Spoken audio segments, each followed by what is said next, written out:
The incoherent definition is that a woman is anybody who identifies as a woman. Anybody who genuinely identifies as a woman. Different argument. There are substantial differences between monkeys and apes that warrant them being considered distinct groups. Sure, but to who? Are there differences between trans women and cisgender women? Of course. Who does it matter to? Doctors, when it comes to sports, and if I'm gonna fuck you. Would it have been an achievement for women if Biden had just decided to identify as a woman? No, but that's also very stupid and like a dishonest framing. I want to live in a world where we don't encourage kids to think about the categories of boy and girl. Does this video like accidentally become woke? You're saying we should abolish gender. There are males who've undergone medical intervention to look more feminine, but don't identify as women. You'll see I've included a picture of a famous streamer who, at the time when I first started working on this video, identified as a man. This is an argument killer for your video. This person is trans and you know that this person is trans. This doesn't help your argument when you're like, well, there's some people who just dress up as.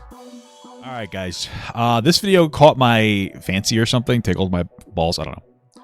Somebody sent it to me. Comprehensive debunking of the trans identity / ideology in 42 minutes. First lie, 41 minutes and 37 seconds. Well, you guys know I'm pretty pro trans stuff, so I'm curious about it. Let's see what we got here. Maybe they'll rock my world.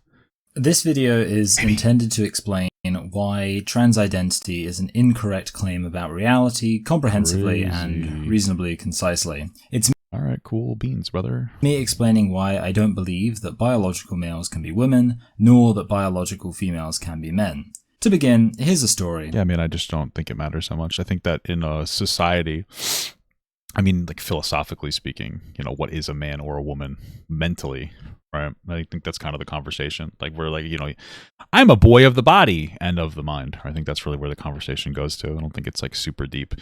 And in like a society where we accept like religion, which takes a lot of faith and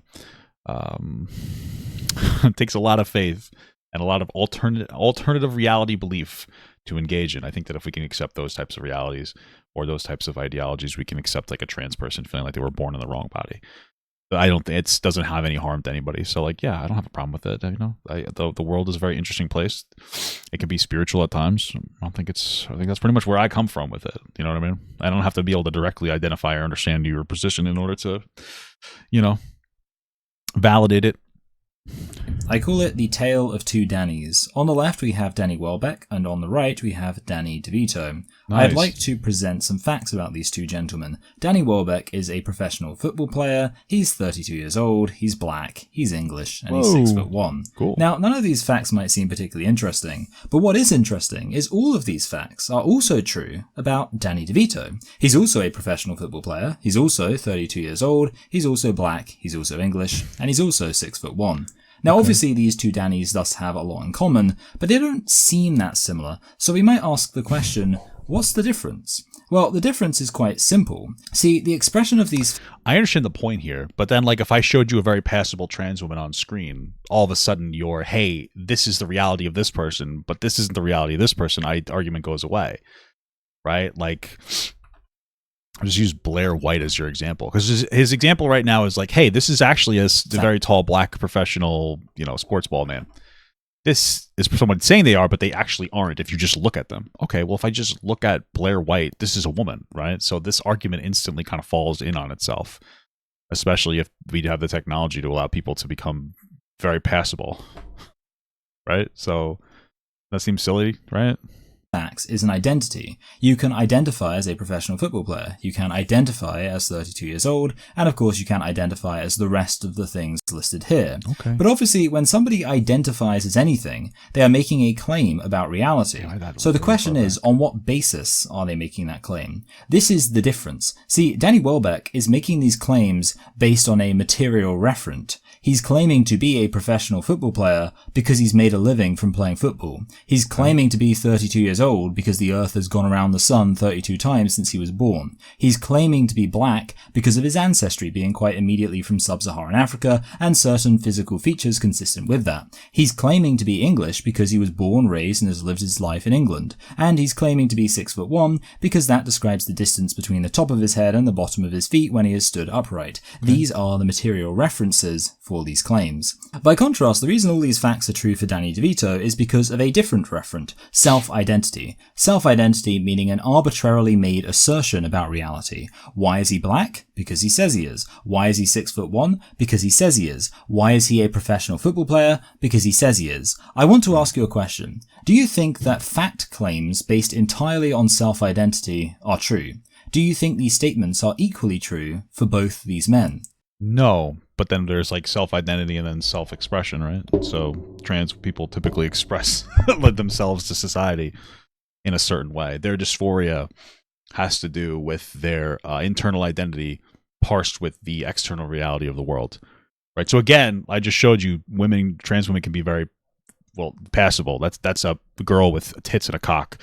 So that's a woman, right? To me, if you want to say otherwise, that's fine. But if your argument is going to be about expression and not just about identification, then you're already kind of lost the conversation. No? Right? What if one of them was claiming to be a woman?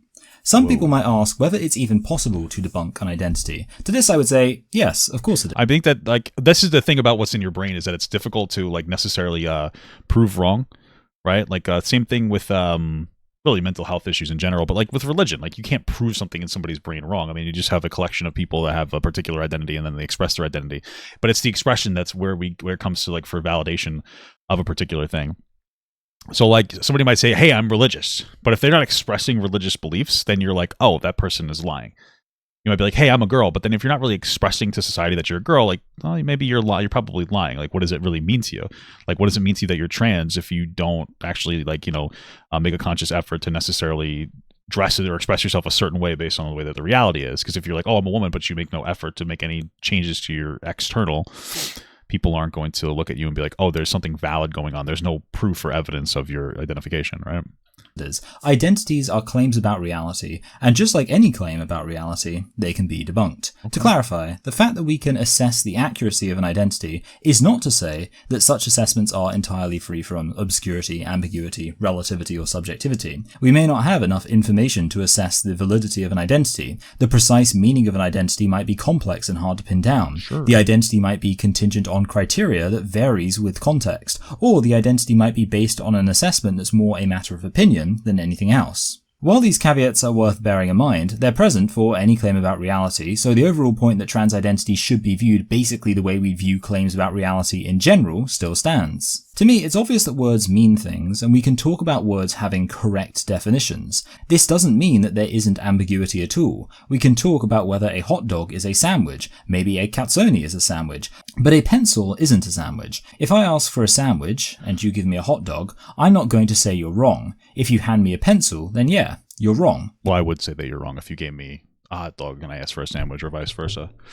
But okay. You're incorrect. Whenever I say that we can talk about people being wrong, and then if we're going to have this conversation about how, like, maybe hot dogs are sandwiches, but then it's like, okay, like, because you're talking about how close a hot dog is to a sandwich, well, then it's like, well, we'll have the same conversation about trans people. Hot dog, roast beef sandwich, how close are these things? I feel like they may be in proximity close enough to be able to transition, no?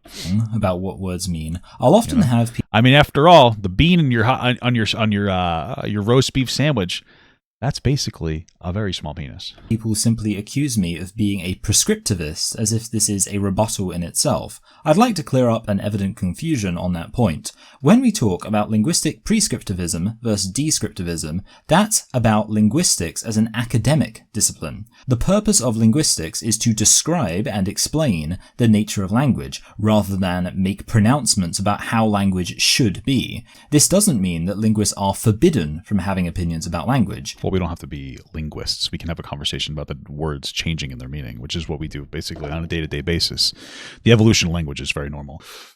You can ask for a linguist's opinion on whether a hot dog is a sandwich, and a linguist can give an opinion without the academia police showing up calling them a heretic. I have opinions on language, but insofar as I'm interested in linguistics, I'm a descriptivist. My formal education is actually not in linguistics, but rather in international relations. In international relations, there is definitely an expectation of descriptivism. International relations is the study of why international actors behave the way they do, and in none of my academic work did I ever moralize the issue and talk about how international actors should behave, because I was a descriptivist like most people in most academic disciplines. However, I hope you're not surprised to hear that I still have opinions on what international actors should do. I'm not an opinionless robot. Ditto for something like history. Historians study how and why events happened. In no real sense is the core conceit of history to make prescriptions about how people in the past should have behaved, but that doesn't preclude historians from having such opinions. You can't hand an academic linguist a sandwich when they ask for a pencil and expect that they'll be paralyzed from objecting by an academic commitment to descriptivism.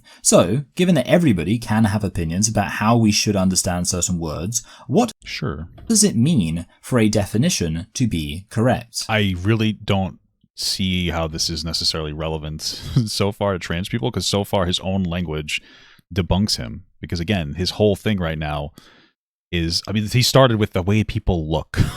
But again, if you have trans people that are expressing a certain way and they look like women, what's your argument then, right?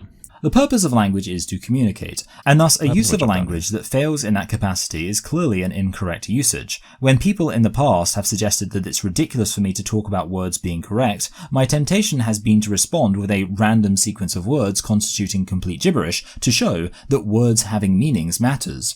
But maybe even while we might all agree that a guitar isn't a motorbike, some might point out that words have changed in the past, so we can't just shut down novel definitions by declaring them incorrect. One example I've seen given before is the we should obviously words should mean something, but the meaning of words can change. reclassification of Pluto to no longer being... So far, this video is kind of just rambling, but maybe we'll get there. Maybe we'll get somewhere. Admittedly, I find it weird when people bring this up as analogous to changing language to affirm trans identity, because such people argue that they don't need to justify this redefinition of the terms man and woman with arguments, and think it's immoral to debate such things. But the changes in language to which they appealed actually were accompanied by arguments for why we changed the usage of these terms. Pluto is a useful example to discuss arguments for why definitions are correct and why we might change definitions to be even more correct. In other words, why correctness is a standard we can impose when discussing definitions. See, Pluto used to be considered a planet, but planets have certain features that Pluto just didn't really share. Therefore, if astronomers wanted to talk about planets, they would have had to keep making exceptions for Pluto, and consistently regarding Pluto as an exceptional planet only makes sense if there is a good reason to regard it as a planet at all. So Pluto was reclassified to basically being part of an asteroid belt. Technically not asteroids, but similar enough. The point is that Pluto is a lot more like these other astronomical objects than it is like any of the planets. So again, to keep calling Pluto a planet, we'd be having to make exceptions for Pluto in both directions. Scientists realized that it would be more coherent and concise to talk about the solar system and the objects within it if we no longer regarded Pluto as a planet. At this point, if you say that Pluto is a planet, you're wrong. Of course, outside of astronomy, we could look to biology, where the classification of different organisms is this incredibly complex process where we basically have to make the same considerations that we made regarding Pluto's planet status. What matters is analytic utility. You're probably familiar with the non-avian dinosaurs that went extinct some 65 million. So are we making the argument that we changed Pluto from being classified as a planet because it no longer fit the classification of a planet? And now the argument is that since let's say trans women, for instance, require extra steps in the way that Pluto would require an extra step to be a planet. They were calling it an exceptional planet. You're saying that we shouldn't classify trans people as women or trans women as women because it's too different. I think that's the argument he's making. He seems to be setting the stage for multiple different claims, and then he's going to, I imagine, try to justify those different claims in a collective. Million years ago. And you're probably aware that we also have avian dinosaurs, also known as birds. Why did scientists do that? Yeah, we do have birds. That's why I don't feel bad when everybody's like, we should stop eating chickens. It's so bad for the chickens, blah, blah, blah, blah, blah. Bro, dinosaurs used to eat people, probably. I don't really know if people and dinosaurs were alive at the same time. I don't care. Dinosaurs are scary. Chickens are scary. If they were larger, they would kill us. So I don't really feel bad about eating and killing chickens because they would have eaten us. So this, because non-avian dinosaurs and birds are similar, such that it wouldn't make sense to pretend that they're different. Likewise, birds are now considered reptiles, because again, there isn't a good argument for drawing a distinction between birds and other reptiles. This might often seem kind of arbitrary and confusing, as David Mitchell put it. Even though a chimp is total in every meaning. I mentioned, wouldn't this be kind of like an argument for trans, like, women, I guess? Because, birds and dinosaurs are obviously very different, but they're also similar enough to both be considered some kind of bird, whatever. Full way, obviously it's a monkey. It's not a monkey. It's a special place that's been made by biologists for pedants to reside, so that whenever or maybe he's arguing in the opposite direction. Anyone refers to a chimpanzee as a monkey like you did, then a pedant like me says, oh no, a chimpanzee isn't a monkey, and I've started to hate myself for that. Of course, in reality, these distinctions aren't just there for the sake of pedantry. They're there because there are substantial differences between monkeys and apes that warrant them being considered distinct groups. Sure, but to who? Right? So to certain people that are going to do deep study, sure, that makes perfect sense. But to me, it means nothing. And I think that that's the same way with trans people. Like, are there differences between trans women and cisgender women? Of course. Who does it matter to? Doctors. And doctors, when it comes to sports, and if I'm going to fuck you. Those are the only times that it really matters. But to the day-to-day, everyday person, like if you see a trans person, it means nothing. It doesn't matter. It doesn't matter at all. Like, it's just another person. There's no need or necessity to make this distinction. It literally does not matter. That's the argument there to most people. There are some people where it will need to matter, but for most people, this entire conversation does not matter whatsoever.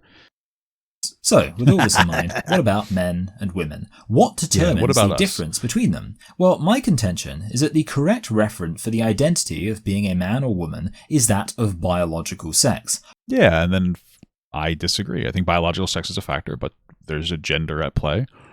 And I think if you genuinely are a trans person and you're not just saying so to fucking, I don't know, do whatever, who cares? Like, do your thing. If you're doing your best to express yourself to society the way that you feel on the inside, God bless you. I'm going to respect that. Whether that identity is because you're trans or because you're died in the game, trans or religious, I think it's fine.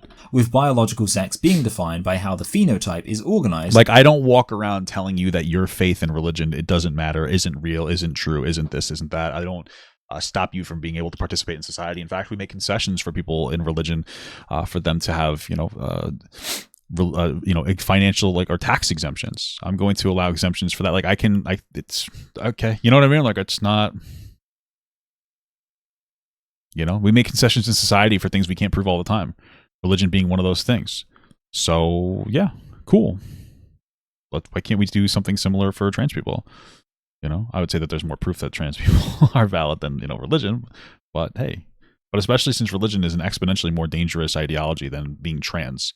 Around facilitating the function of the large or small gamete in sexual reproduction. Human beings are highly sexually dimorphic, so the common critique that this is reducing sex down to one singular thing just doesn't make any sense. Rather, we should be looking at biological sex in a holistic way, with a mind towards how vast and all-encompassing the physiological reality of sexual dimorphism in humans so often is. Within this context, the anomalies caused by differences of sexual development are properly understood as not overriding the reality of the sex binary. Since differences of sexual development are variations within the binary, they actually prove it. Conditions that cause differences of sexual development actually affect males and females differently. So the sex binary is the best way to understand even these conditions. Sure, but again, we're not having a conversation about sex, right? We're having a conversation about gender. These two things are generally different.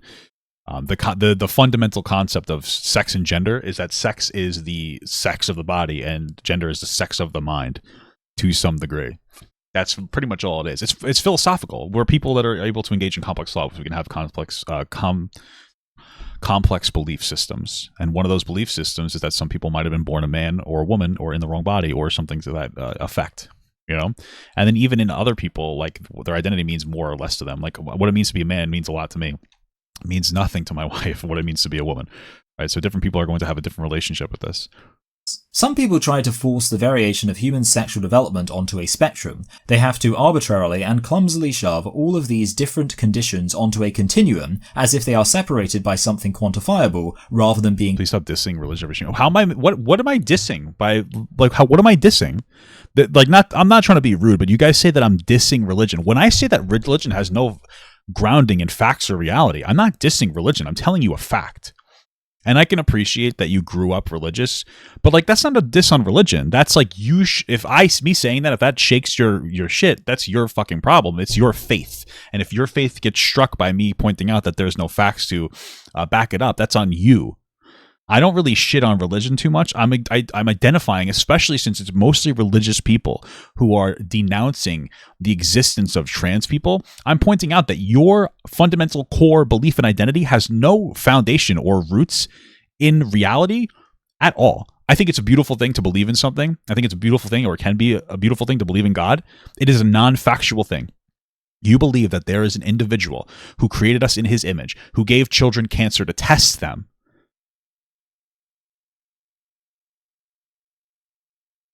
That's what you believe.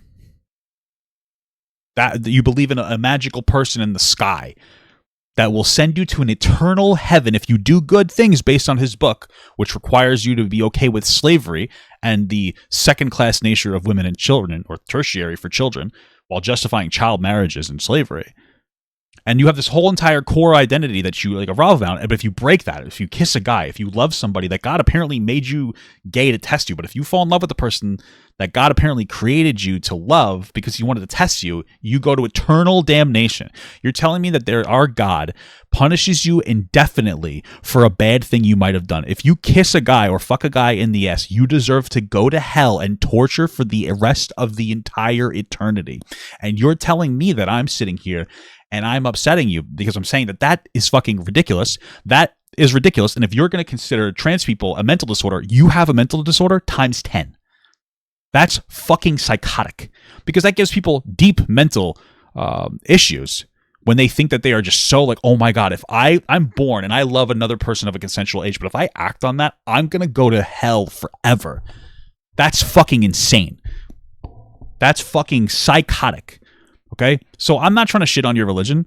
You need to understand that your religion is less factual than trans people. And like, that's okay. You don't need to be facts-based on everything. It's a beautiful thing to have faith in different things and different systems and different beliefs and different ideas. But like what you're saying is like the people who denounce the logic of being trans are the most illogical people in the entire world. That's a fact. And so if we're going to go by comparison, in the same way where weed should be legal because alcohol is legal and alcohol is much worse, if you think that trans people are fucking crazy, but you're religious, anything less crazy than being religious should be completely validated. Because religion is the most insane fucking thing on the entire planet.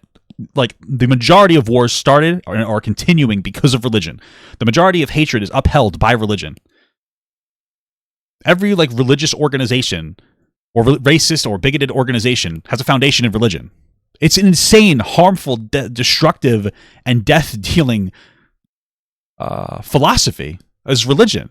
And so I hate hearing, and I know, I'm sorry for singling you out, I hate it when people who are very sensitive in their belief, in their faith, and get shook by when I say stuff like this, are the first people to be as hateful as possible. I'm not saying that you are being, but these are typically the people that are so hateful as they possibly can be towards trans women or trans men or trans people that are just trying to live and work a fucking job. Okay? Trans people aren't asking for concessions. They want to have a job.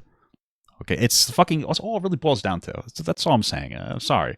I'm very clearly dripping with vitriolic frustration towards religion. Why not just embrace it? You said most dangerous, most insane, most illogical, and you keep going. Okay, no worries. Yeah, it is. But that's the thing, is I grew up like very religious.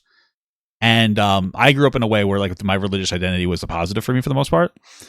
But like I have like friends and family that are like gay and trans, and like these are things that can be extraordinarily destructive. It's very frustrating. I think it's silly to try to brush off what I said because I'm frustrated, when it's because I grew up very deeply Roman Catholic religiously. Like, I grew up very deeply Roman Catholic, and I grew up in a way where I was Roman Catholic, where I was taught acceptance of all people, regardless, as long as they're not hurting anybody. And then as I grow up, I see an entire political movement that centralizes around religion and hating gay people and trans people and immigrants. And so, like, that's, to me, like, if you're somebody who grew up religious the right way and you're not pissed and or deeply offended by somebody bastardizing your worldview and what religion should be, which is, number one, the expressive of love and acceptance. If you're not angry, then you're a fucking loser. I'm sorry. Like, that's how I feel. Like, I feel that's crazy. That's a spit in the face to everything that I learned. So, like, is it so weird that I'm angry about it? Like, oh, we just hate religion. I hate everybody. I hate the way that a lot of people preach their religion in the most hateful way possible. That's what I hate. It's fucking crazy. So yeah, I have a frustration with religion, because you realize that the majority of the oppression in the world is carried out through religion. And like, it's very jarring to grow up in an accepting religious perspective and then to see everybody take that and literally ram it into my asshole. It's like, oh fuck, like, that's jarring. So like, yeah, what are you getting me on? Like, what do you got? Oh, you got me. You know? That's crazy. That's fucking crazy. You know? Just saying. Qualitatively different. It's unsurprising, therefore, that no believer in the sex spectrum has the strength of conviction to actually elucidate what exactly the x-axis is. They don't actually believe that maleness and femaleness are on a spectrum and that these differences of sexual development they are. Like, most things are on some kind of a spectrum. Determine how male or female you are, try to get them to It'd be kind of a power play if this guy actually turned around and was like, oh, wait a minute. Trans identity is valid. You know? Substantiate what they mean by that, and you will see they don't believe it. The big issue for proponents of the sex spectrum is that they don't seem to realize what spectra even are. Their biggest mistake seems to be thinking that to show that biological sex is complicated is as good as showing it is spectral. In reality, complex does not mean spectrum, and binary does not mean... Well, there is a general spectrum of things in general. Yeah, but we're talking about sex. We're not really talking about sex, we're talking about gender. In simple. In a binary, you can have limitless anatomical diversity while still having all bodies organized around facilitating the function of one out of two gametes, and there's no difficulty there. Conversely, in a spectrum, you now have to take all of that limitless anatomical diversity and reduce it down to being described by a singular x-axis. So that's the biological sex referent, but you might be wondering why actually define man and woman by biological sex. Well, firstly, I want to point out that we need to define men and women by something. When we Yeah, sure.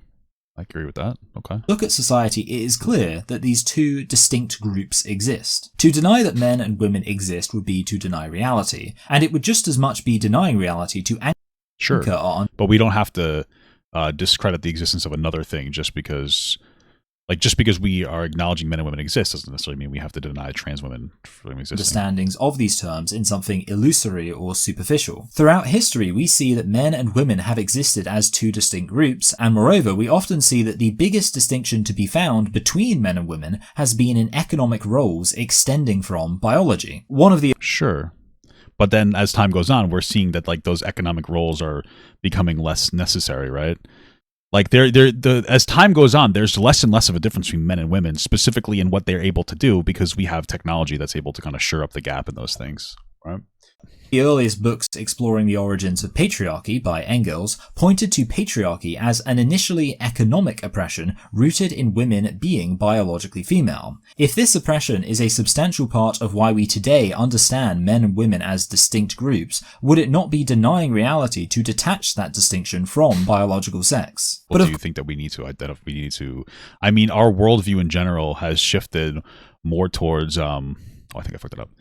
Our worldview has shifted more towards like people that are able to do a thing should have the opportunity to do a thing. We've shifted drastically in that sense, right? And like now it's not necessarily about men or women. Like generally, men and women are going to be better at certain things. But like at the end of the day, we don't really operate based on that anymore. We operate like, hey, can you perform a task? That is one really interesting thing you see from a lot of people who call out trans people, like religious people. I would imagine for a lot of the people that I see call out trans people, like Charlie Kirk and Matt Walsh, I have never heard them one time call out the grift of megachurches. Like, what do you think is more harmful? You know, somebody literally weaponizing your religion to harvest money out of people? You don't find there to be a fundamental problem? These people who donate at megachurches, do you know why they donate so much money to megachurches? Because they are legitimately convinced that if they don't, that they are going to go to hell. They're legitimately convinced that if they give all their money to megachurches that will buy like literal private jets and fly around the world, and they'll spend millions of dollars a year that are tax exempt, by the way. If they don't give them their money, then they're going to go to hell. Why aren't you guys calling that out? You'll talk about trans people every other day, but like, where's the megachurch call outs? Why are you not interested in your own being held to task on like your own belief? Wouldn't you look at that and be like, oh, that's a bastardized version of my ideology. I should probably be really pissed off about that. Where's the anger about that? What the fuck? That makes no sense to me whatsoever. Unless you just don't care. Unless you're fine with millionaire, religious grifters, I guess. I'd say the High Sparrow was onto something. Of course, women's liberation is at least as important as women's oppression in terms of understanding the reality of women's existence. But again, when we consider women's liberation, we see that women are biological females. When the suffragettes campaigned for votes for women, for whom were they fighting? Did women... Well, yeah, it's because it wasn't as acceptable to identify as trans back then. People weren't comfortable enough saying, like, hey, I'm trans, I want rights, because they were oppressed. Gain the right to vote in the early 1900s, or was it just biological females who happened to identify as women? In the present day, consider the fact that the United States has never had a woman president. Now, this speaks to a lack of... Or a Jewish president. I think that's something important to keep in mind for all those crazies out there. Representation, and more than that, it speaks to the structural inequalities and systemic oppressions that have led to a situation where it is so rare for world leaders to be women. With this in mind, would it have been an achievement for women if Biden had just decided to identify as a woman? No. But that's also very stupid and like a dishonest framing. It's like, if you don't believe trans women are women, like that's like whatever, fine. But the one of the problems I have is that, and fundamentally I have a problem when people can't meet the argument. Saying, what if Joe Biden just identified as a woman? Would that make you feel good, liberal? Well, no, because that's not what being trans is. Even if you think it's wrong or crazy or whatever, you have to meet the argument. So the argument is like, there are people who legitimately think that they're men or women, that they were born in the wrong body. That's like their legitimate like claim. And you're not meeting the argument. You're like, what if a dude pretended to be a girl right now? Well, that's never been the argument, right? So that means nothing to anybody. Yeah, just to be clear.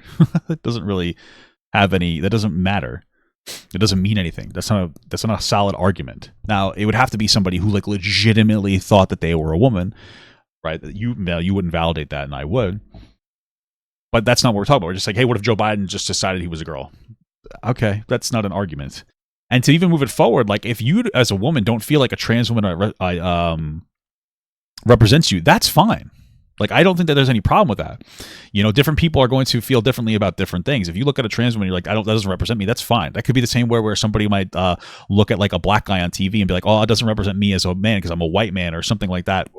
Or let's make it in like the more, that one works fine because we're talking to conservatives. That's more of a conservative, like leaning example, I would say. Right, like it's okay to not identify with like a black character if you're a white guy, but also like I can identify with some black characters if they're in that like mentor role. I like mentor role characters, right? It really just depends on what you are. I'm sure that there are some women who can accept a trans woman as a woman and be like, oh, I identify with that, cool. Then there's some that they can't. Then some would if we had a more accepting society. Yeah, so whatever. Looking at the reality of women's existence as a social group, would a biological male president simply identifying as a woman meaningfully speak to a representation or advancement for women? No. But that's never been the claim. I've mentioned the idea of analytic utility, and I think in the case of most social groups, this can be encapsulated with one word: significance. What correctly defining certain groups allows us to do is recognize the significance of what it means for somebody to be a member of that group. A 2-year-old solving quadratic equations is significant, but not if that 2-year-old is actually just an adult identifying as a 2-year-old. Okay. Gay relationships being celebrated is significant, but not if in fact what's being celebrated is heterosexual relationships being mistaken for gay ones. I don't even know what that means. What does that argument mean? I don't understand. What? I understand the fundamental argument, but again, I think that there's a significant difference between identifying as like trans versus identifying as a different age. Okay. And of course, a woman becoming president or in some other way breaking down barriers is significant, but not if all we're in fact talking about is a biological male identifying as a woman. So that's the case for defining the categories of man and woman with reference to biological sex. But what are the alternatives? Well, I would argue that the three most common ways of defining a woman lead you with three choices. You either be incoherent, you rely on sexism, or you exclude biological males. What? I think most people that are like trans affirming, their argument is like, hey, I base my, whether somebody is or isn't a woman based on if they like legitimately feel like a woman and legitimately express themselves to society as a woman. And that's something that they legitimately feel on the inside and they express themselves as. Like the problem is, and I feel like a lot of people who are transphobic, they don't really know trans people. I know several trans people. They're fucking normal people that just want to be respected for their identity. It's not that deep. Now, excluding biological males is the definition we've already covered, as that would just be the biological referent. You can probably already guess that the incoherent definition is that a woman is anybody who identifies as a woman. No, that's not the argument. Anybody who genuinely identifies as a woman. Right? Different argument. It's not the same thing. You can't just say anybody who identifies as something because they could be faking it. So like then your question could be like, oh, well, how do I figure out if they're like legitimately identifying? I'm just gonna die here. That's a great question, you know? Deep down, everybody... You have to like see the expression. It's the same way as like if you have a mental health diagnosis in any other capacity, or if you say that you're religious in some capacity, like how do I know that that's true? You would look at identifying factors and you'd have to use your intuition to see if that person is being genuine or if they're lying for some kind of attention. Like in your case, Joe Biden would be lying if he just decided that he was going to be a girl. He knows the issue with this definition, but simply put, if you include the word you're defining in the definition, then you're not defining the word. Because if somebody then asked what the definition means in more detail, you'd end up having to explain what it means to identify as a woman. Well, yeah, but when somebody's like, hey, a woman is somebody who identifies genuinely as a woman, you're like, well, you use woman. It's like, yeah, but like when you say that, what does it mean to identify as a woman in society? And that's a very long question. You know, somebody who maybe identifies as more feminine leaning, but then at the same time, there's a lot of masculine women, or maybe they have long hair, but now we have a lot of women with shorter hair, or maybe they don't have a beard, but then we have women with PCOS, or maybe they have that. We get into like a whole different thing. I mean, I like to keep it simple. And my thing is, you know, is Blair White a woman? Would you rather what's that one trans guy's name? The question, here's what I like to say. Say you're a straight guy. Here's how I like to ask, like, oh, man or woman or whatever. If you're a straight guy, who would you rather fuck? This person or this person? You might be sitting here like, oh, I don't know. This here is technically a biological man. This is a trans woman. It's Blair White. This here is technically a biological woman. This is a trans man. It's Buck Angel. Who would you rather have sex with? We can overcomplicate it, and we can be like really long-winded and long-formed about it, and like engage in some aspects that might be considered pseudo-intellectual. Would you rather put your dick in her or in him? That's pretty simple to me. That's definitely a girl. Looks like a girl. Definitely expresses himself to society as a girl. This is definitely a dude. I'm not trying to fuck this. That's pretty much it. I feel like that's not hard. But I am to both of them. And suddenly you're stuck in a loop. A woman is somebody who identifies as somebody who identifies as somebody who identifies as No, you're not. somebody who identifies, and so on forever. This definition is circular and therefore completely incoherent. Now, you might try to base a definition for woman in something concrete that isn't biological sex, but in doing so, many people end up defining woman with reference to sexist stereotypes. They'll say that a woman is somebody who lives as, moves as, is treated as, sleeps as, eats as, dresses as, or perhaps even washes the dishes as. It's not sexist to say somebody is like a woman. There are certain like women stereotypes. I gotta read this better. That's like normal. It depends on if you're forcefully holding them to those stereotypes. That's where it becomes like problematic. Just to be clear, I'm gonna die again because I'm getting my speed. As a woman. Defining a woman in this way is incredibly regressive and offensive. Now, some people will try to claim it's not sexist by arguing that this is about more than just traditional conceptions of It's not sexist to identify that there are things that men and women tend to lean towards. It's sexist to force those people to engage in those things. That's the sexist part. Saying that women tend to be more empathetic and is not sexist. Saying that if you're a woman that's not empathetic, that you're a piece of dog shit, that's sexist. You don't have to hold people to it.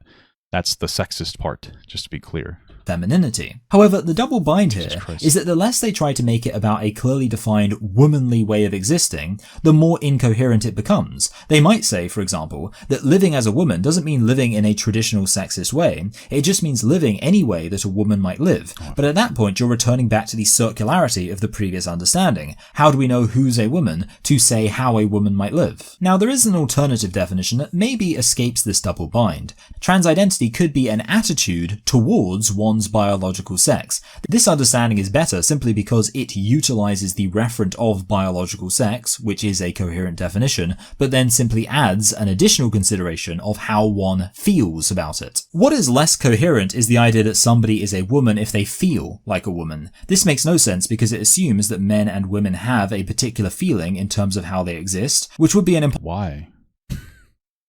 Sure. I mean, I don't think it's not just like, hey, I feel like a woman. It's again, you're putting like legitimate effort into like identifying as a woman or expressing yourself as a woman. It's pretty intense. Possible thing to claim to know. But even if this was true, nobody could claim to feel like a woman because the only way they'd know how that feels is to know how other women feel and accurately identify that they feel that way too. You never know how another woman feels. You never know how another person feels. This argument just like it doesn't make sense just from your day to day. You will never understand me and my complex experience in the way that I interpret the world at all. I could see green as blue. You have no fucking idea. But even deeper, you don't know how I feel. You don't understand like the complex mixture of like different emotions and hormones and chemicals and this that are in my body that are going to have and like my past, etc., that are going to have an impact on what's going on. But we can make educated guesses about how you might feel for based on something. That's what they're talking about. It's not that deep. This is not to be rude. This video is like when like legitimate like this video is when like autism meets gender dysphoria. And I find it interesting, a little ironic almost, because if you look at the statistics, there's actually an interesting conversation to have about people that have autism seem to be more likely to identify as trans, which is there's nothing wrong with that. But then it seems like people with autism also seem to be the ones that don't understand don't seem to be able to understand in some instances. Right? This would be that instance. Any attempt to resolve this becomes the circular claim that they know they're women because they are women, so how they feel must be how women feel. What I'm interested in is the definition that basically defines whether you're a man or woman with reference to your enthusiasm for the biological sex with which you were born. Now, there are still some issues for this definition. The first is that even amongst trans activists, it seems quite controversial. Many trans activists will dismiss this way of thinking about trans identity as being basically transmedicalism. Apart from this, by maybe I think transmedicalism really is more about whether you think somebody has to go through a full transition, which I don't think so, a full medical transition. But again, I don't think it's unreasonable to say like, hey, if you're identifying as a trans woman, say you were born a guy and you're identifying as a woman, if you're not trying to do your best to express yourself as a woman to society, I will question like, I will be like, that's strange to me. But also, like, there's really no difference between men and women anymore in society, like legislatively. It's like, oh, what does it mean to be like, I mean, I guess when it comes to whether you can participate in sports or go to the doctor or whatever, those are the only times it matters. It doesn't really matter to me, or dating. So if you do that, I'm just not going to care. But if I see a trans woman that's like making legitimate efforts, even if they're not like fully going through it, they don't want to, get a bottom surgery or even top surgery, that's fine. Like, oh, okay, you're making like a solid effort. And then there's people who might feel like they're non-binary or whatever. I don't get it. I don't care. Do you? I don't really give a shit. It's not like, I don't have to understand everything. It has no negatives, so. Apart from this, by saying that people's attitudes towards their bodies basically defines who they are, you are functionally validating some harmful ideas people can have about themselves. Should we really tell people that if they hate their bodies, then that hatred of their bodies should be a significant part of defining them? Is that really the message we should be telling anybody? No, who's telling anybody that? That's not what people are being told. That's the way that people are feeling. There's like, it's so weird. There's like, that's not how these things are working. Nobody's like, hey, this is a thing. You should feel this way. No, that's not the claim that's being made. Just to be clear, it's a lot more complicated than that. It's not like, hey, this is the claim, you should feel this way. It's just that, like, this is how people have been feeling, and so we're trying to identify the issue and solve the problem, which is what we do for everything else. Also, this way of understanding trans identity seems to ignore the fact that especially many women might feel intense discomfort with the reality of their female bodies, while nonetheless still recognizing themselves as women. Okay, that doesn't, because they don't have gender dysphoria. I mean, actually, you could have a whole conversation where like there could be a very low level of gender dysphoria technically if like you wish you had bigger tits, I suppose. Or as like a guy, if you have low testosterone wanting higher testosterone, maybe you have a level of some kind of gender dysphoria because you want more testosterone, you want more gender affirming care. You just want it to affirm the your born sex rather than your like I guess the opposite one.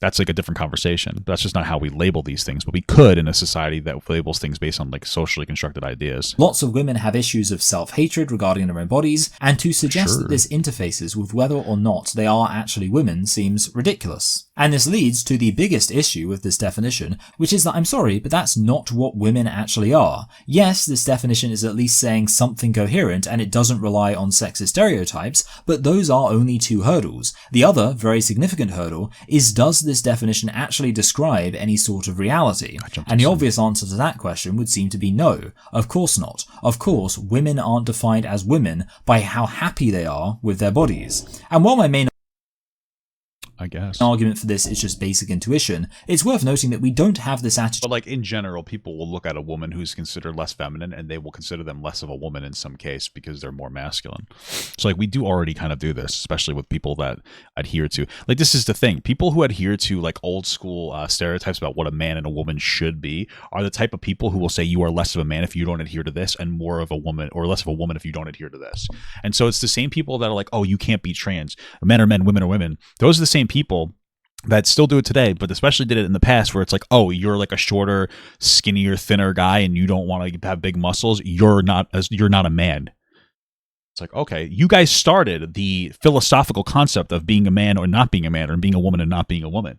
You're the, and like, and then I could ask you a really basic question. If a man rapes a woman, is that a real man? And you'd be like, well, no, it's not. It's like, okay, so then you're definitely like understand that there is a philosophical conversation about what a man and what a woman is. Like there is your physical body, but then there is your mentality. And if you're doing something absolutely disgusting, you can rob somebody of their humanity. If you murder 10 people and you laugh about it, is that a person? No, it's not a person, right? We've had these conversations constantly about the philosophical nature of what it means to be a man, what it means to be a woman, what it means to be a person, all the time. And now you're pretending, oh, you can't do that anymore because my religion says so. Another philosophical concept with no reality or facts. And it's like, you know, you guys, I don't understand why you can't open yourself up to the conversation about like the philosophical concept of being a man or being a woman and what it means to do these different things. It's like you just can't, I know you can wrap your head around it. You just don't want to. You could disagree, but acknowledge this. Like, meet the argument at least. Regarding basically any other identity. Black people are black people. We understand them as black people due to their immediate ancestry from sub-Saharan Africa, and certain physical features that likely reflect this ancestry. Like their black skin. Being black describes this reality. It does not describe the reality of being a white person who has negative feelings about being white. Likewise, I mean, but then we get into a whole conversation about like transracial, which is a thing. People like to meme on it, but it's like a thing. Especially it's usually for people who are adopted by like a different race, and they have like there are some characteristics typically associated with like that one race that they engage with, and that's a whole different conversation about like being transracial. So as women are biological females. What argument is there for including biological males who simply feel sad about being biologically male? Well, simply, I think it's a little more than just feeling sad. Well, let's look at some of the most common arguments given in defense of trans identity. The first argument that might be given is what I'd call the accuracy defense, basically arguing that the reason we should include biological males under the category of woman is because it allows us to be more accurate. I have never heard this ever. I don't know what the fuck you're talking about. Usually, this argument involves positing the existence of a biological. To me, I think it's okay to validate somebody's idea or philosophy or concept of themselves as long as it's not harmful to other people. So, like, identifying as trans isn't harmful to other people. Identifying as, a particular religious expression isn't harmful unless you make it harmful, and then you could have the conversation. Like, hey, you're fine to practice your religion unless it's going to hurt gay people. Hey, you're okay with being a trans person, but like maybe when it comes to sports, that could be like hurtful to like biological women, especially. Then we can have those conversations, but like before, if they're not harmful, we don't have to have that conversation, right? Who identifies as a woman and presents in a very typically feminine way. The argument for trans identity is that most people, if they're being honest with themselves, would regard such a biological male as actually being a woman. Sometimes this is framed in terms of it being more socially expedient to refer to such a person as a woman when trying to identify them based on how they look. So if everybody really would believe on some level that a biological male can be a woman, then of course we can't define women as biological females. Biological males looking so convincingly like women is going to be exceptionally rare, so this argument certainly has limited applicability, but let's grant that sometimes the premise of this argument is valid, that based on immediate looks people might recognize a trans-identified male to be a woman. While the bigger issue with this argument is that there is more to reality than an immediate look. It might be easier to identify a male presenting in a feminine way as a woman, and it might be easier to identify the earth as flat when you're just looking around at eye level. But that doesn't mean the world actually is flat. When you look at reality more deeply, you discover truths that you wouldn't have noticed at first glance. If a biological male looks convincingly like a woman, then so what? That doesn't override the reality that this person is still biologically male and was Yeah, it doesn't. Nobody's claiming that it does, or at least nobody that's serious. They're not saying, like, that's why it's transgender. It's not trans-sex. That's why we changed the transsexual. We got rid of that term because it's not accurate. There's a distinction between gender and sex. So, like, yeah, it doesn't change. Just because you are a trans woman doesn't mean that you aren't biologically a male. That's fine. What does the biology of a male have to do with me? Am I fucking them? Am I their doctor? Am I competing with them in sports? If the answer is no, then why the fuck do I care? Was still socialized as such. It doesn't discount all the innumerable reasons previously laid out why recognizing the difference between men and women actually matters. The social utility of calling such a person a woman must be weighed against the analytic utility of a less surface-level definition. Again, test this reasoning with the most obvious analogy. If I looked convincingly like a black person, does the fact that I might be identified at first glance to be a black person discount the reality that I am actually white? I don't know how to answer this question because I don't get the question. What's the question? Do you have blackface on? Are you very dark skinned? Because then there's a whole, like, if you're a very dark skinned white person, but you like look black, people might treat you like a black person in society. And so, like, let's say there's an area that still upholds some kind of stereotypes. They might look at you like a little bit less than. Sure, I guess. I suppose. Or are you saying that if you dress like a black person? Like, okay, is that what we're doing? Are we comparing like transgender, like being transgender to transracial? But again, transracial it does exist, but it doesn't manifest as I want to paint my skin a different color. It manifests as like, oh, I was born and then I was adopted by a different race of people, and now I have a conflict in identity. That's like a legitimate thing. A good definition should account for the entirety of reality. Saying that a biological male is a woman because they look like a woman on the surface doesn't account for the entirety of reality. Do you know what would? Well, no, it doesn't have to. It just isn't relevant to me. Like, it doesn't matter. It doesn't have to. What's entirety of reality? Like, how relevant is it to you that what's in their asshole or their penis? Simply identifying such a person as a man who looks like a woman. That explains both the reality that this person is in fact a man and the reality that they might look like a woman. All of reality is being described here. So or you could just say like, oh, they're a trans woman. Actually, this example shows how the gender-critical definition works way better. We can also see this by the fact that sometimes biological males who look like women might not identify as women. There are cross-dressers and even males who've undergone medical intervention to look more feminine, but also nonetheless don't identify as women. If you're looking at the screen now, you'll see I've included a picture of a famous streamer who, at the time when I first started working on this video, identified as a man despite presenting in a very feminine way. I just want to be very clear. This is probably almost an argument killer for your video. This person is trans, and you know that this person is trans. When you first started working on this video, which I imagine is a long time ago, this person wasn't identifying as trans, not because they weren't trans, it's because they didn't feel comfortable saying that they were trans. They were just a femboy at that point, where they would dress up like a woman, right? But then they realized, like, oh, this is actually my identity, and I am a woman. And but like, so this doesn't help your argument when you're like, well, there's some people who just dress up as. There's a difference between like being like a femboy sometimes versus like actually having a feeling inside of being a woman and then expressing yourself as such. Okay, gotcha. Now, since then, this streamer does identify as a woman, so this example is out of date, but the point is that for an extended period of time, it would have been contrary to self-identity to identify this individual as a woman, despite initial appearances. Now, honestly, there is actually a because they weren't a woman at that point, or they weren't identifying as such. I guess they were, but part of me that sees somebody wearing makeup and presenting in a feminine way, and automatically does think such a person must be a woman. But I would argue rather... I mean, I would look at somebody who's a femboy as a much more feminine guy. so I would consider them within more proximity of a woman than a typical person. And viewing this instinct as indicative of some deeper reality that the categories of man and woman are defined by makeup, this is rather an objectionable instinct. It's more than just makeup. It's using using things in society to express yourself as more feminine. It's more than just like, hey, I like makeup. I should resist. Because of course, describing reality isn't the only point of definitions. We should also consider, are certain definitions morally offensive? In my view, saying that somebody is a woman just because they trigger a regressive part of my brain that associates women with stereotypes of femininity. There's nothing like I don't understand. Like I hate like one of the most annoying things about like wokeness that bothers me is this idea that like stereotypes are always wrong. Like stereotypes aren't really wrong. It's about how you engage with those stereotypes and about like, so like if, hey, like, there's a stereotype that women tend to like feminine stuff, acknowledging that isn't regressive. Acknowledging that as being normal. Regressive would be to say that, oh, if you're a woman who's not feminine, you're not a real woman and you're a shitty person or whatever. Like that's all it is. It's like, it's okay to acknowledge stereotypes. Okay? It's not like this inherently bad thing to acknowledge. Oh, it's regressive. No, it's not. It's fucking normal. Stop it. Would be highly offensive. However, trans activists would argue that actually, if morality should be a consideration in definitions at all, then this works in their favor. Well, of course they should be. Morality should be of consideration in definitions, of course, in general. The basic argument goes something like this. Language is a social construct. Yes. Social constructs exist to maximize human happiness. Affirming trans identity does maximize human happiness, so therefore we should affirm trans identity. I suppose it's not just about maximizing human happiness. It's also about not, like, we don't lose anything by validating somebody who's trans, right? So that's...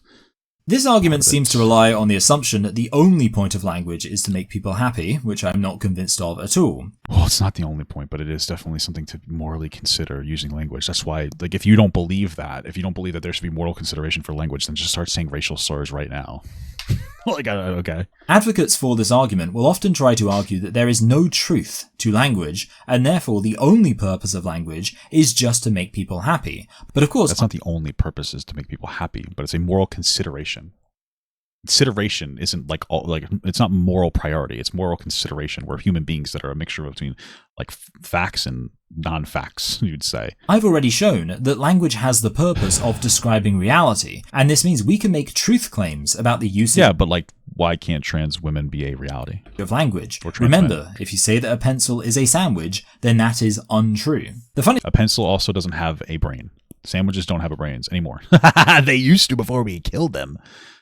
Right, we're not talking about inanimate objects with no ability to process like complex thought. We're talking about people that have complex thought and feelings and expressions.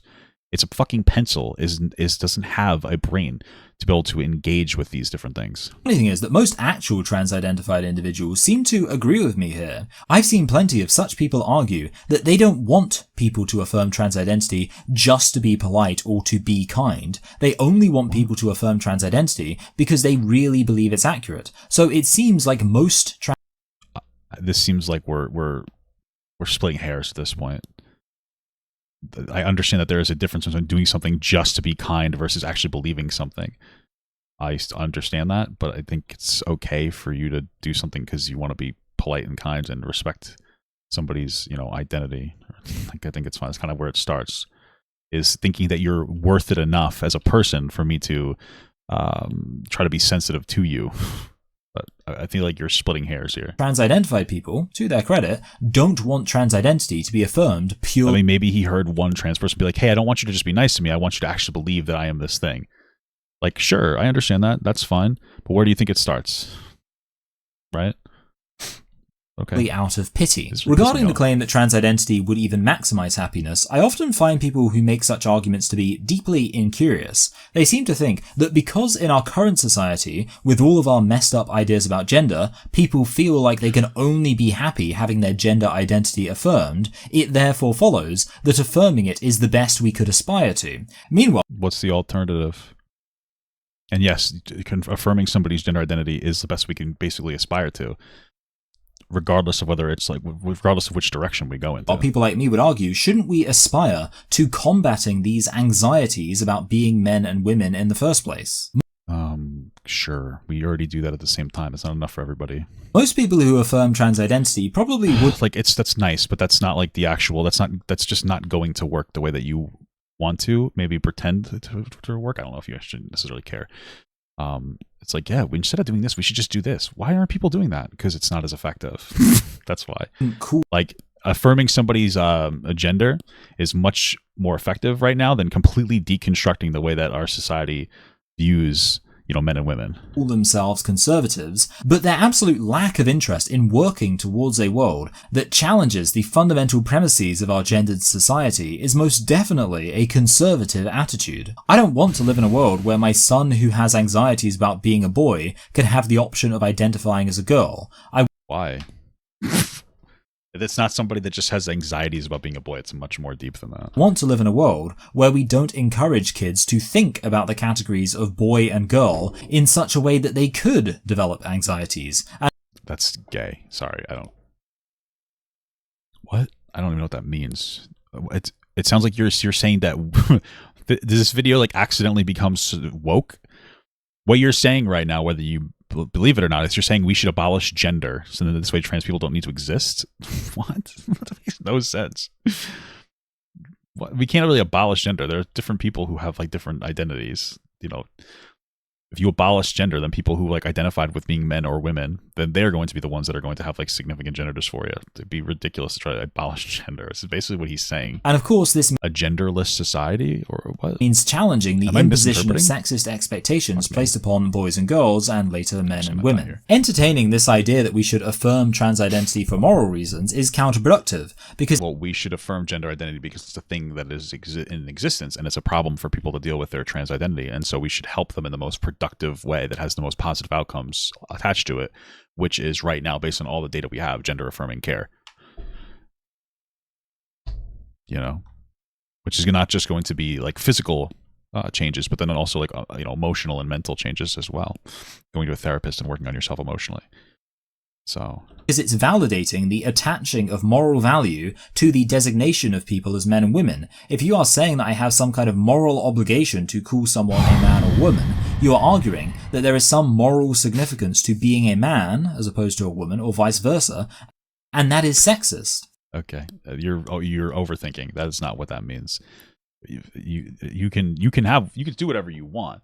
But it's more about just respecting somebody's identity. It's not about putting moral weight into being a man or moral weight into being a woman. It's about like respecting somebody else's moral weight that they put into being a man and being into being a woman. Like I said earlier in the segment, what it means to be a man resonates with me pretty heavily. What it means to be a woman does not resonate very heavily with my wife. Right. So she respects that identity that I have with me and my masculinity and being a man. And so she affirms that because she loves and respects me. And so she makes me feel like more of a man. Whereas like I don't actively try to make her feel like more of a woman because it's not something that she's worried about. But I do try to actively make her feel good about things that she likes, like what her identity is. Like she wants to be beautiful, obviously, which is typically a woman thing. But men want to be handsome. So right. So you're kind of working with affirming somebody's belief about themselves and their reality, the belief about my wife being a very valid, beautiful woman, and the reality of our relationship being very strong and meaningful to us. And I validate those things. Okay. Now, some people might say that actually this is just talking about psychological discomfort with biological sex. They're not basing their view on some kind of social roles or anything so explicitly sexist. But even still, why are you attaching a moral value to these categories such that you're going to tell me I have some kind of moral obligation to affirm trans identity? Such a notion is utterly contrary to the principles of feminism. How can we have feminism when we have people saying that being called a woman is morally offensive to them? So for a trans man, being called a woman wouldn't be morally offensive because women are bad. It's because to them, they are not a woman. Like if you call somebody a slug, that would be considered bad. All right. We understand this. It's a bad argument because his argument is weirdly contingent on this idea that if you morally affirm somebody's gender, you're actually putting a moral weight into the specific gender being good or bad, which is not what anybody's doing. Validating somebody as being a trans man or a trans woman isn't about saying men and like a man is better than a woman. That's the insinuation here. It's just about respecting the person. So it's just like, it's a stupid argument. Like, I've heard better arguments from fucking Ben Shapiro. Like, it's like even when it comes to like the philosophy of this conversation, it doesn't make any sense. You're not putting moral weight into whether a man or a woman is good or bad. You're putting the moral consideration into respecting that person based on their what we would assume is a genuine belief about themselves. Okay. How can we have feminism when there are biological males claiming that there is some unique moral significance to being regarded as a woman rather than a man? Feminism has never been about saying that women aren't valuable for being women. There are things that women generally align with and men generally align with, right? Like men are more masculine, maybe more logical in different ways. Women are more feminine and maybe a little bit more emotional, which isn't a bad thing. Having emotional intelligence and consideration is not a bad thing in any capacity. It's not about saying, like, feminism is not about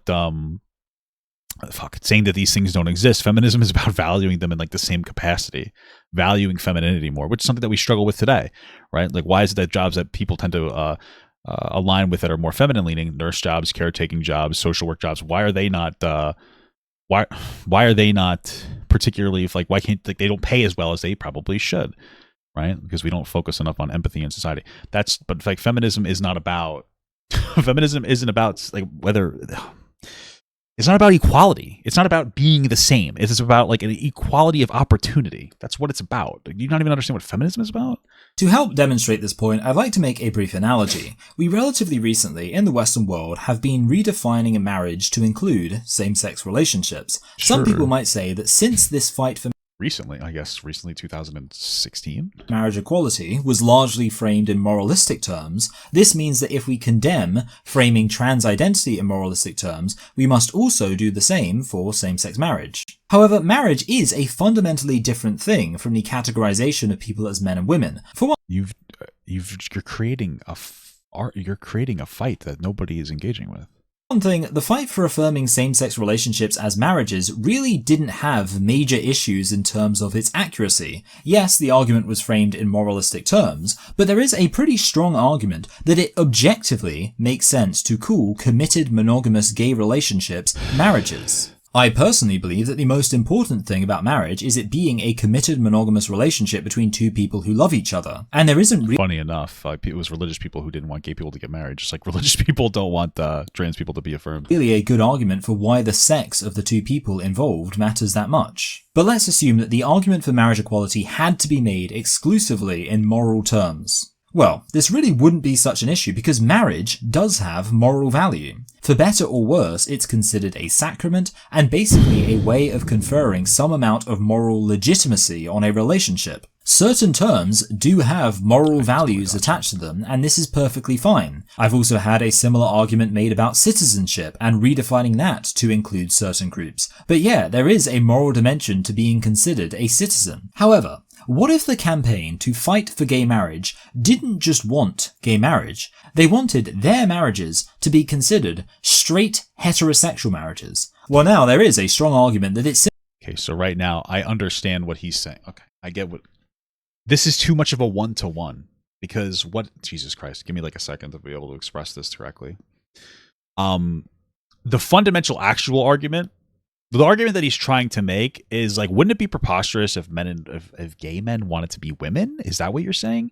But the fundamental argument makes the sense because, like, fundamentally what you're saying is like, what if they asked for more or too much or overstepped their bounds? This argument doesn't really make any sense to me. I don't even know how to articulate this. Simply wrong to redefine straight in that way. But I think what? They wanted their marriages to be considered straight heterosexual marriages. Well, now there is a strong argument that... Well, they are the same as straight heterosexual marriages, like when it comes to the actual law. But now we're talking about their personal identity, but they're both gay, so that classification makes no sense and nobody has an issue with that. No gay man is saying, I want to be considered straight and marry another dude. This doesn't even make sense. This argument doesn't even have a foundation in reality. That it's simply wrong to redefine straight in that way. But I think worse than this... And it's unnecessary.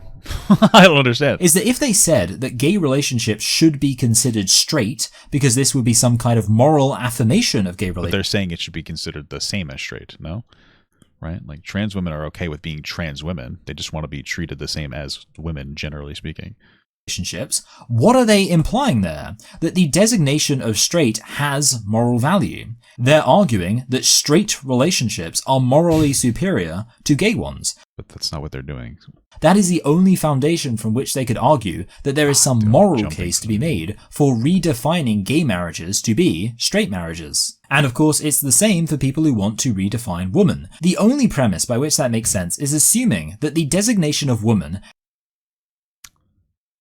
I guess they just want to redefine it in a way to include trans women.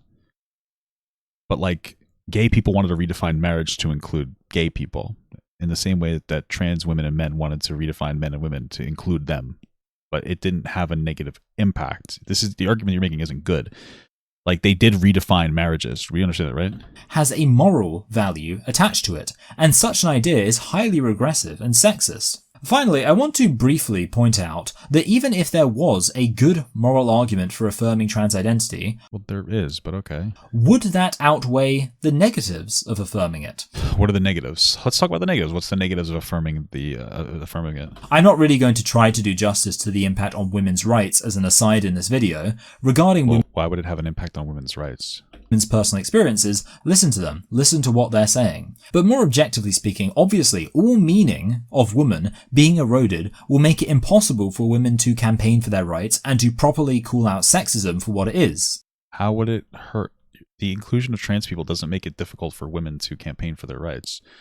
And we also live in a society that's already, on paper at least, pretty much fully campaigned for women's rights. So what is your point? Very much related to this, of course, is lesbians, gays, and bisexuals. Lesbians are women, so their experience is being told that they need to unlearn their genital preferences and develop some kind of enthusiasm for men's penises. They don't need to do that, and like nobody, that's no serious trans person is arguing that.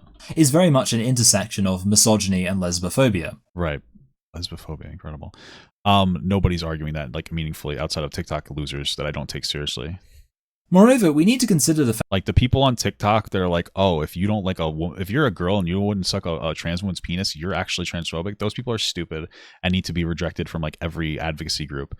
All right, you don't have to like or dislike a penis. It doesn't fucking matter. Those people are losers, and all they do is give ammunition to people like this in this video to be like, see, there's a problem.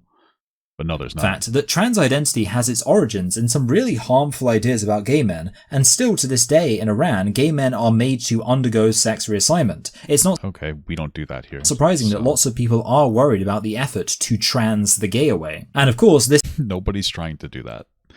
Trans people have an idea about themselves that they want to feel valid about. You're creating conspiracy theories around that.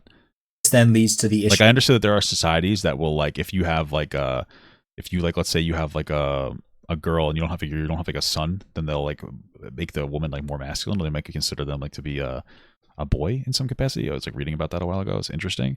But this has nothing to do with us. There's nobody's forcing trans people to be trans. This isn't like a forced thing. It's like, hey, do you have this issue? Okay, let's try to like properly identify this issue and help you out with it. Issue of detransitioners who regret their decision. There are, and most of them don't. Taking wrong sex hormones is really serious and has long-term effects. Wrong sex hormones. Like you can't even say like gender affirming care or anything.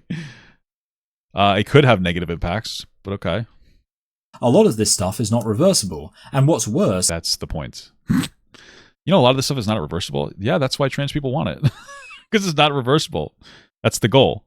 Is that many detransitioners find that when they announce that they're detransitioning, they are immediately told to shut up lest they give ammo to those who have concerns about the rising number of young people transitioning.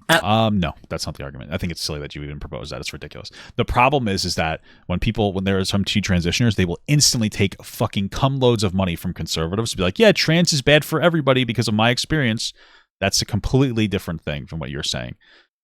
At the center of a lot of this is children, who just deserve special mention because they are obviously uniquely vulnerable. Another group harmed by trans children do exist. All like any trans person will tell you that they felt that they were trans when they were like anywhere between like 3 and 7. The majority of them.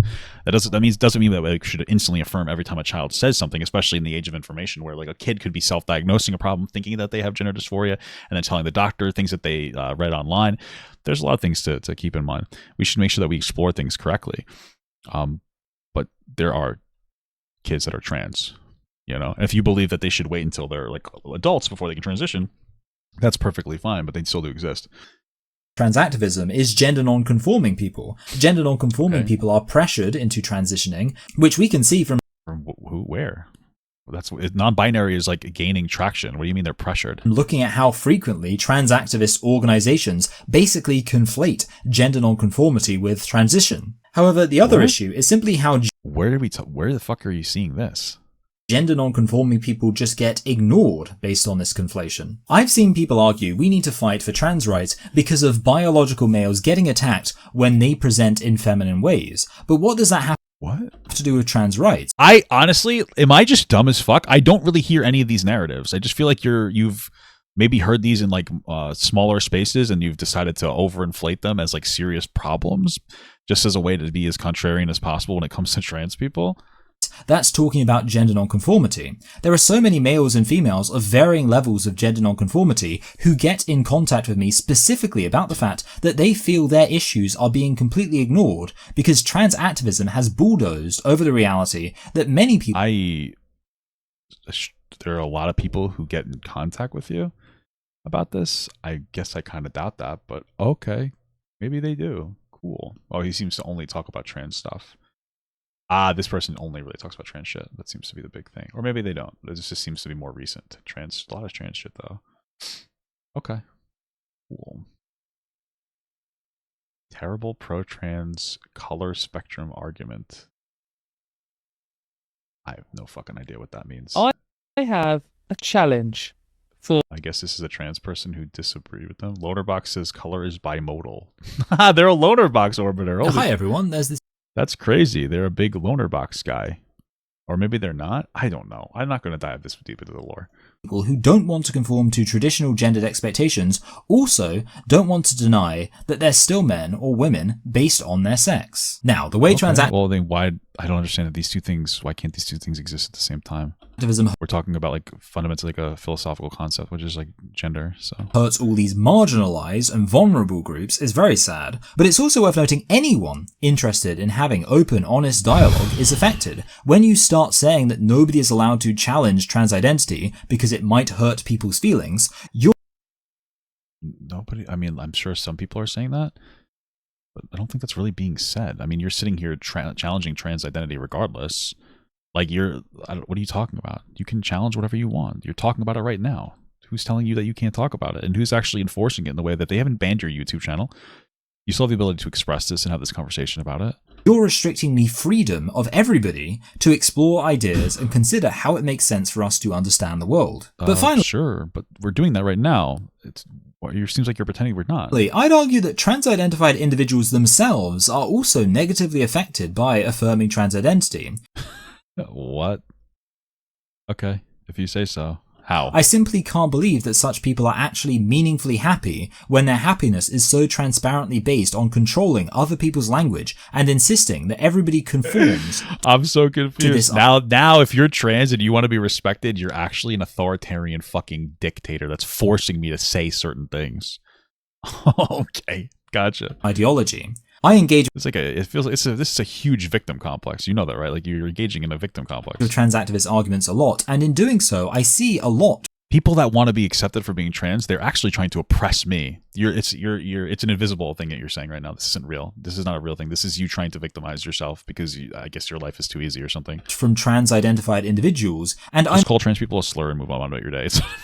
It's not a big deal, dude. It's not that deep. I'm immediately struck by how deeply unhappy they seem. Okay. I'm not at all convinced that even if I did let them shut me up and they were able to finally stop anybody from disagreeing with them, that they would be happy. So the argument is that we should...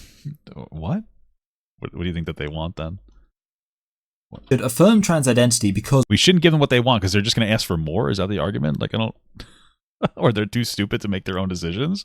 They're too dumb to know what they really want is the argument now? Okay. On the surface, people claim that affirming trans identity increases the happiness in the world. I Yes, it increases their own happiness and leads to better outcomes. I've already shown that moralizing the terms man and woman in the first place is objectionable, but even if we did accept the idea that this is some kind of utilitarian moral calculation, I'm not sure, when looking at all of these issues with affirming trans identity, that this calculation even would come down on the side of affirming trans identity. I'm quite sure, in fact, that it wouldn't. I oppose trans identity because I genuinely think that a way of addressing the anxieties and negative feelings of trans-identified individuals could be found that respects reality, other people, and even trans people themselves on a deeper level. And so you're telling me that you know more than like the doctors? That's cool. I fucking totally miss that block. So the final argument for trans identity isn't really an argument, but also, again, we don't live in reality most of the time. We talked about religion before. Like, it's okay to not to have like a faith-based, like personal, philosophical grounding and moral system. It's okay. Trying to win the consolation prize of showing that the biological sex referent doesn't make much sense either. This relies on references to what trans I always find it interesting though that a lot of people will be like, well, I know better. Trans people don't want this to happen. I know better than them and decades of research. I know so much more than them. What if they just stopped being fucking gay? What if you just stopped being trans, you fucking loser? Like, that's the argument here. It's like, wow, great, you did a good job. They will generally, like in some instances, they will explore the concept of like being transgender, but still identifying with your birth sex. Because for some people, it can still be positive. It just really depends. Activists often call intersex people who supposedly exist between the two sexes. In reality, this term is quite misleading, and it makes a lot more sense to use the term differences of sexual development. What are you talking about? What? It's an argument, but basically trying to on a deeper level. So the final argument for trans identity isn't really an argument, but basically trying to win the consolation prize of showing that the biological sex referent doesn't make much sense either. This relies on references to what trans activists often call intersex people who supposedly exist between the two sexes. In reality, this term is quite misleading, and it makes a lot more sense to use the term differences of sexual development. They're intersex, right? Like you have male, female, pseudo-male, intersex, pseudo-female, intersex, and then I think that there's like an actual intersex. Because of course that's what we're talking about here. A biological female who has had a slightly different sexual development is not intersex, she's a woman. Okay. Now, I don't have time to get into the complexities of various differences of sexual development, Christ.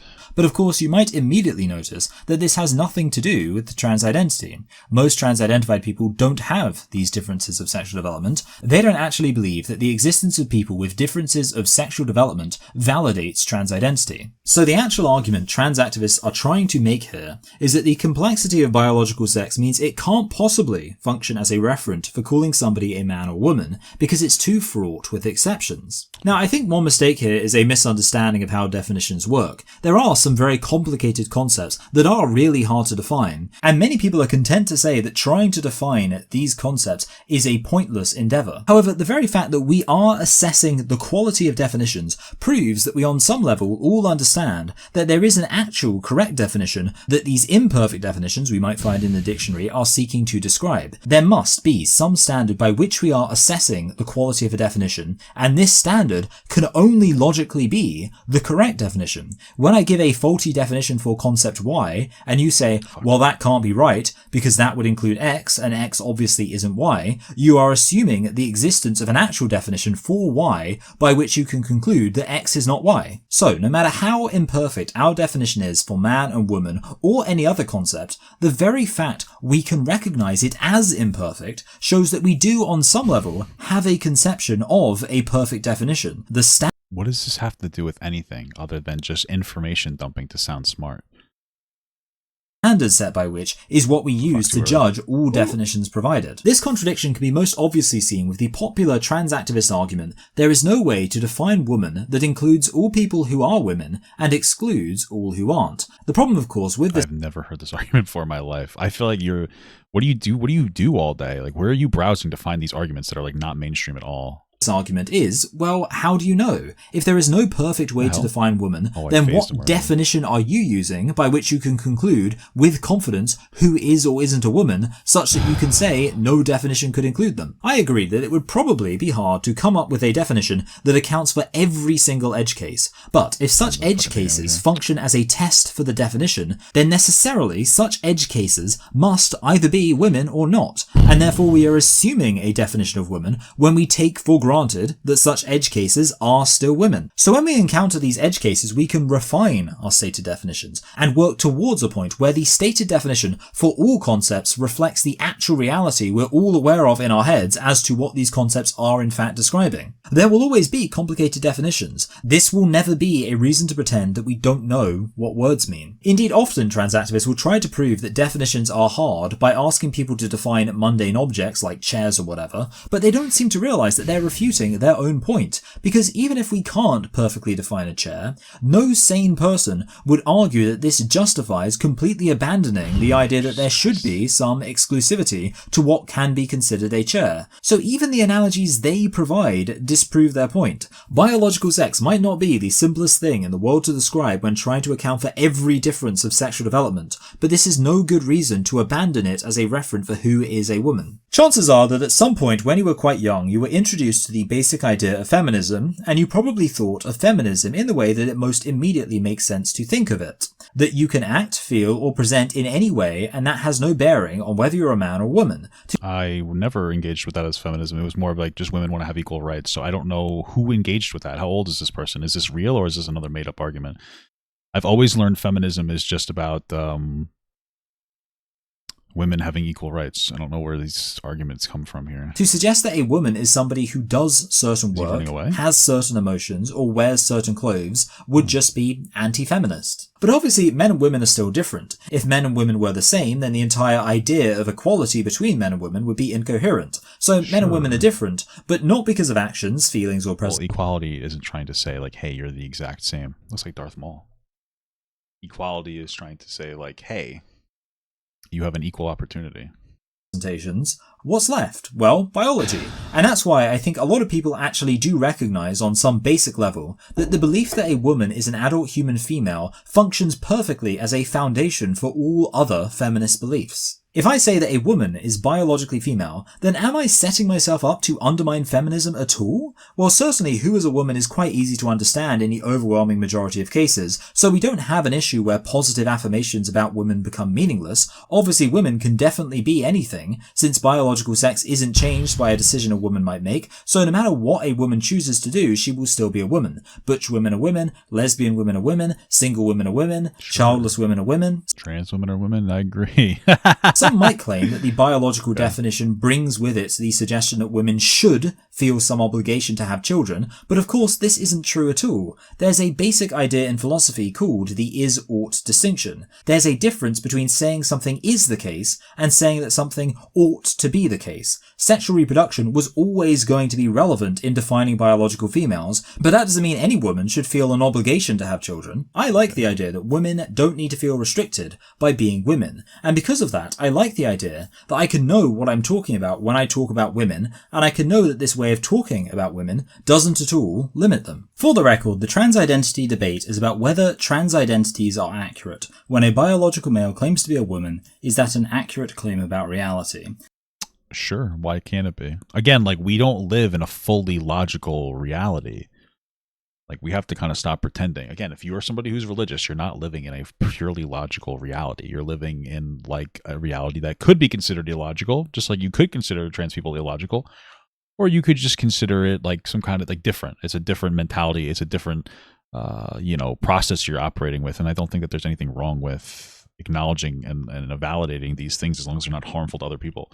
Many will suggest that because we disagree with the claim that a biological male can be a woman, we must therefore also oppose people being gender non-conforming by presenting themselves however they wish. Now, this really isn't true. Gender-critical people are critical of gender and therefore often actively enthused by seeing people reject traditional gender signifiers. Now, there is a slight complicating factor. Some feminists do have criticisms of men in drag, so I do want to mention 3 reasons for that. The first, and admittedly a bit simple, is that they might just find it aesthetically unappealing. Saying that people should be allowed to present however they like doesn't mean that people have to be enamored with the idea of me wearing bright orange socks with bright blue sandals. For many women, there might be a negative association. While not all men who wear drag are trans-identified, and for this example I'm assuming they don't. Most aren't, because they're drag queens, so... Okay. Identify as trans, the fact there is that association might mean some women respond negatively to drag because they associate it with the wider harmful claims of trans identity. Well, no, most of the time it's because they hate gay people and they're religious. The people who don't like drag tend to be religious people who don't like gay people in general. That's pretty much what it comes down to. That's pretty much all of it.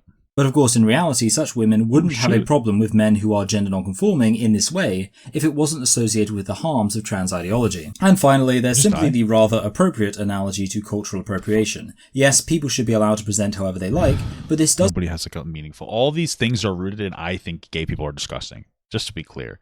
All of these things. That's all it is. Like, there's no actual valid issue with people that are dress up in drag. It is, I don't like gay stuff. It's bad. That's all it is. And it's too visible for me. That's what it is. None of these are real. These are all excuses for people to express their discomfort with gay people.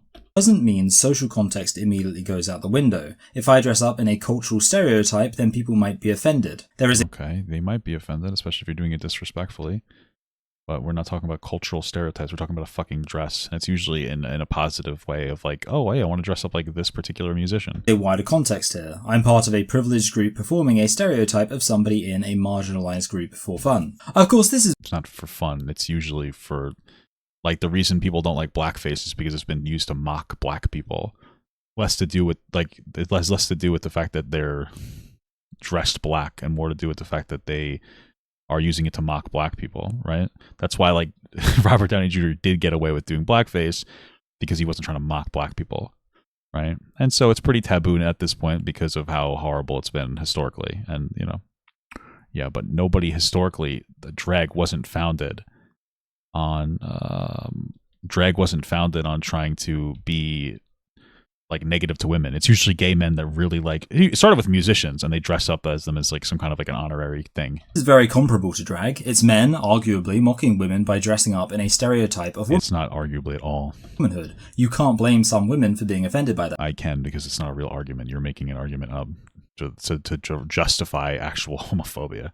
The other issue is men undergoing surgery to look more typically like females and women undergoing surgery to look more like males. Okay, what's the problem? This again is a related but not equivalent issue to the matter of trans identity, whether a biological male... I've never heard of somebody trying to look more feminine or more masculine that wasn't like trans if it was in the opposite direction. Like, I've never heard of like a guy that's like, I really want to look feminine, but I'm not trans or I guess gay. I don't know. I don't even think this is like a real thing. Maybe for gay men that want to be more feminine. I don't... What? Can be a woman isn't the same question. How often are non-trans people getting surgeries to make themselves gravitate in the opposite direction of their biological sex? Like, I've heard of people, like women getting tit jobs. I think I've seen them get smaller boobs too sometimes if their boobs are like so big that they hurt them. But I don't really hear of any gay guys getting surgery to make themselves look more feminine. But it's still gender-affirming care, I guess. What the fuck's happening? Question as whether a biological male can undergo cosmetic surgery to appear more like a female. And it's actually such a different question, I don't even feel the need to have a firm opinion on it. There are several men who are fans of my content who have undergone various surgeries to look more typically like females, but they accept that this doesn't make them women. These men will often call themselves transsexuals, which I think is a perfectly sensible name to describe somebody. Nobody really calls themselves transsexual anymore, except for conservatives like Blair White that are trying to play pick-me politics with fucking conservatives by saying, "Oh, I'm not actually a trans woman.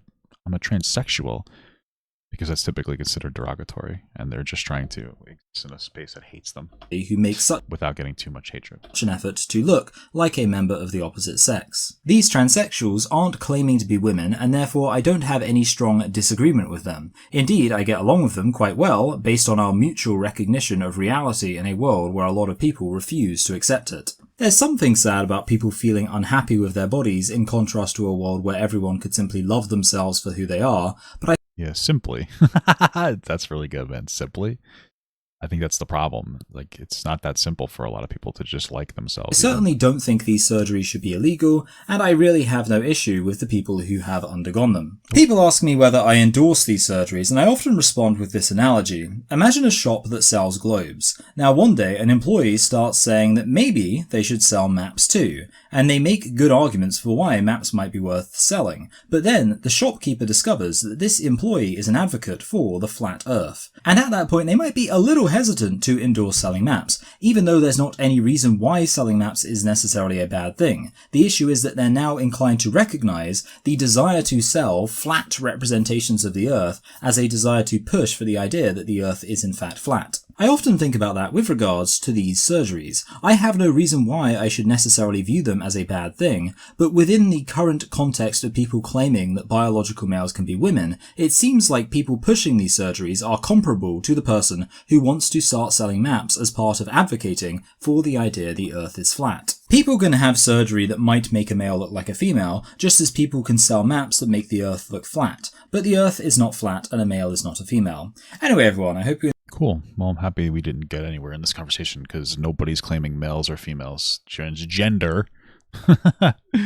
is very explicitly about gender, not sex. So enjoyed this slight departure from my usual format. I figured it was good for a comprehensive debunking like this to be me reading a script verbatim. I don't think this was a debunking. It was a argument. It was a conversation. That's cool. I mean, it was stimulating. I'm not going to lie. I'm not going to sit here and say this guy's a fucking idiot. He's not. This was stimulating, but this wasn't a debunking. This was like really I guess a difference in opinion, I suppose. It wasn't a debunking, though. So that I could plan out my wording in advance much more so. For those who don't know, I usually write a full script out in advance, but then when I actually deliver the lines, I go with whatever delivery feels natural for me to say. Because honestly, I feel like I sound a little robotic as I'm reading a script. Transcription. So hopefully this wasn't too dry. Since this was a departure from my typical format, I didn't thank my Patreon, so I will do that now and say you're all very appreciated. And also, unless I'm very much mistaken, I believe that the week this is coming out, I won't have done my Patreon bonus video because I was away when I would ordinarily record it, so no clip from that this time. However, if you'd like to give on Patreon, you'll find a link in the description right now. Hope you all enjoyed and feel free to share this video, especially to those who might currently be trans-affirming. I'd be interested to see any responses to this because, I mean, this is my quite definitive argument against trans identity. If my arguments don't hold up here, then I'm in big trouble. Not too worried though, see you all next week and I hope you're doing very well. Cool beans. Alright, that was something. Again, it was definitely interesting and stimulating. I can always appreciate a stimulating video, right? Better than a lot of the other anti-trans shit that I've seen. At least they try to make an argument, you know, it's fair enough.